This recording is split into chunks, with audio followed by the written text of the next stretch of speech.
Shalom, giving all glory, honor, and praise to Yahweh Bahasham, Yahweh Shai Bahasham, Rachak Wadash.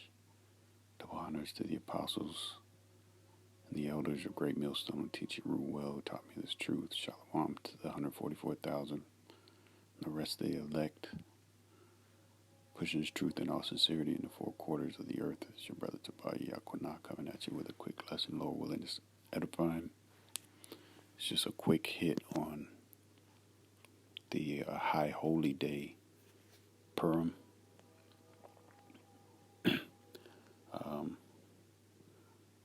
We give me 1 second. We go to the book of Esther, which the High Holy Day, Purim, is based off of pretty much that entire book. You see, Esther was the Israelite queen for Artaxerxes or Ahasuerus, the king of Persia. And, she was under the tutelage, the command of Mordecai. All right. And he was actually her uncle.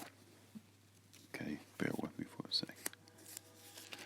And in the book of Esther, it's so beautiful. You probably got to read through it. I'm not going to be able to get through all of it.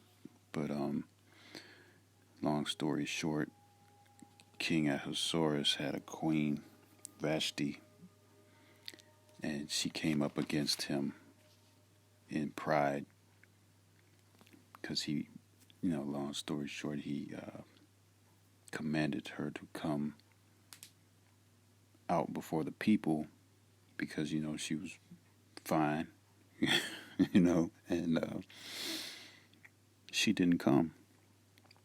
So,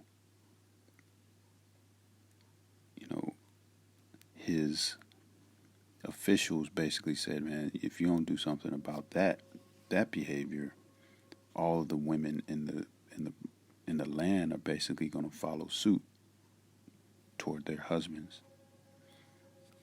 And so he had to basically go find him another wife, man. And so he came, all these women, of his harem came from all over his provinces.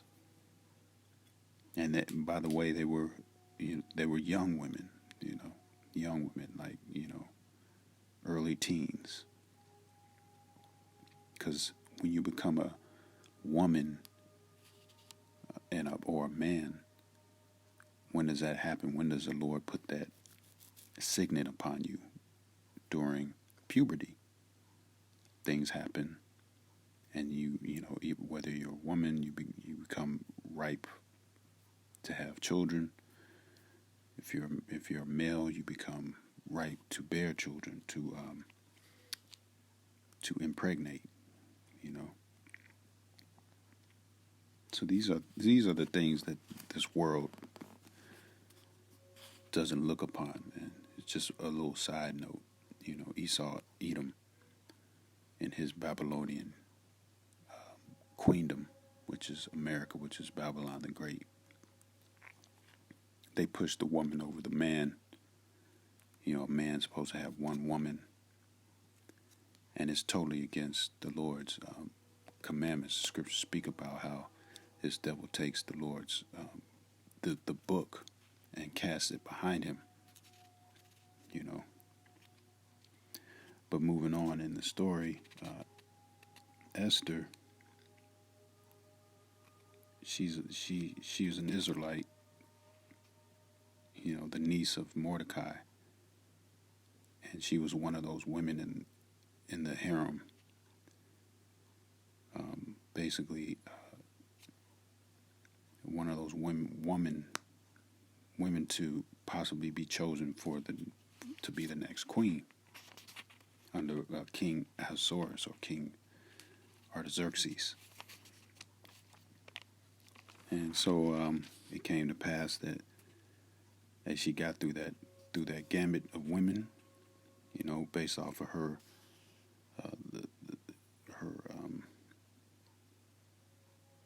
dealing with the king, and it was basically, when you read the story, it's basically submission and being womanly. It doesn't go too far into detail about how she did it, but of course she's fine her damn self, but more so through her actions by way of Mordecai, remote controlling that situation, giving her counsel on how to deal. Well, then you have one of Artaxerxes' high officials in Haman. And Haman was the son of Hammedatha, the Agagite, and the Agagites go back to the Amalekites. The Amalekites are the chief tribe of the Edomites, which would be today those small hatters over there committing genocide. Okay. So, you can read into it about basically Mordecai,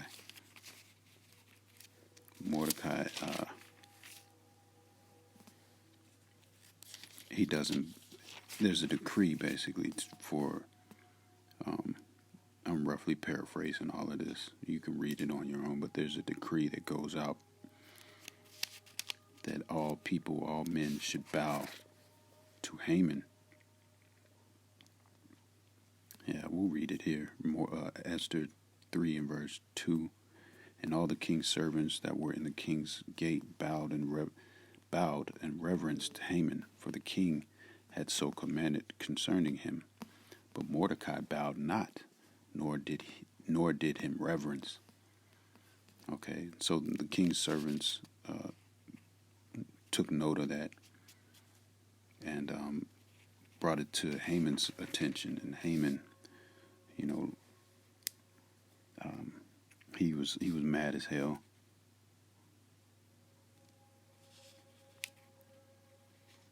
And he basically sent letters throughout the whole land, basically saying to kill all the Israelites. So hey, genocide is in Amalek's blood. All right.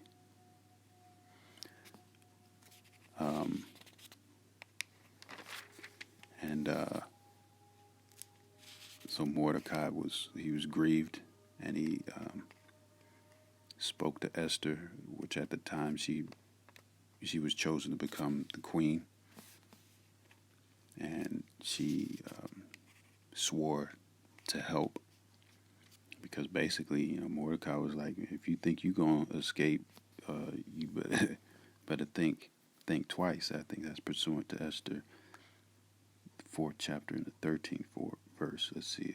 Then Mordecai commanded to answer Esther, think not with thyself that thou shalt escape in the king's house more than all the Israelites. Yeah, you ain't gonna escape, man. So you better, think about it. And so, long story short, Esther said, whatever, pretty much, she's down for the cause, right? Yeah, it says here, verse 16, Esther 4 and 16, go gather together all the Israelites that are present in Shushan, and fast ye for me, and neither eat nor drink 3 days, night or day. I also and my maids will fast likewise, and so will I go in unto the king which is not according to the law. And if I perish, I perish. So she was down unto death. And that's what we're going to have to suffer in these times when this devil comes down with great wrath on our people, man. Just like this motherfucking devil Haman,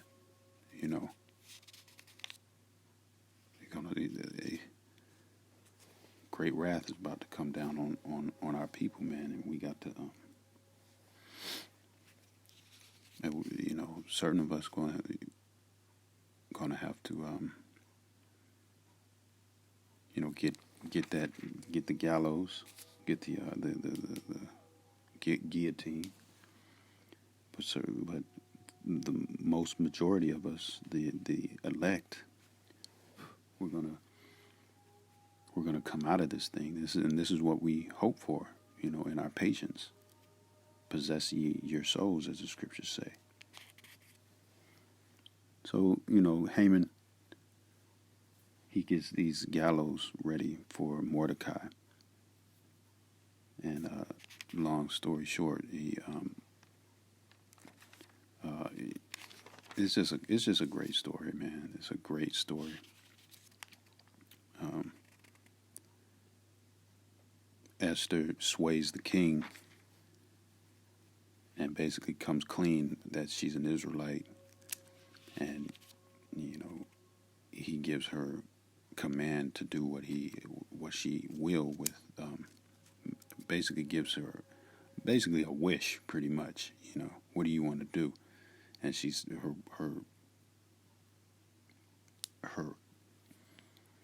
command, or her wish, is to get rid of those that are trying to destroy her people. Well, the scriptures speak about how the Lord see it a righteous thing to recompense evil toward those who seek to hurt you. Let me see if I can find that.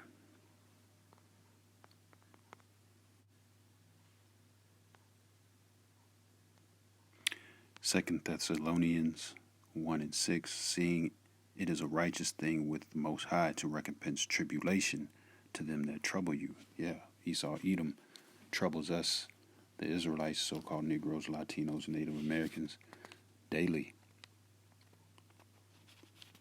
for hundreds, yea, thousands of years, man.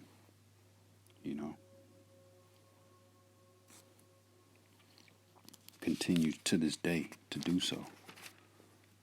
And so, ultimately, those gallows that were prepared for Mordecai, they were turned on Haman and his 10 sons.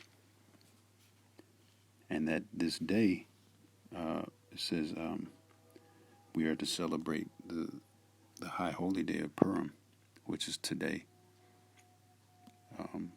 Esther 9 and verse 26, wherefore they called these days Purim, because the name Pur, therefore, for all the words of this letter, and of that which they had seen concerning this matter, and which had come unto them,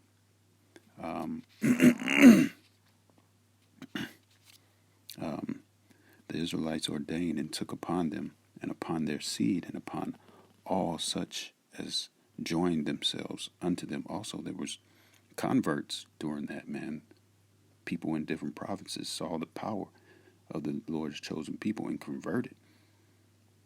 Now you would have to be an Israelite to convert. This is how we were scattered throughout all nations, doing the customs of the heathen. But, so, this day, mid-Adar, or mid-January, on the 14th and the 15th day, the Feast of Purim, is what we're doing. So, Lord willing, that was edifying, giving all glory, honor, and praise to Yahweh Bahasham Yahweh Shai Bahasham Rakakwadash.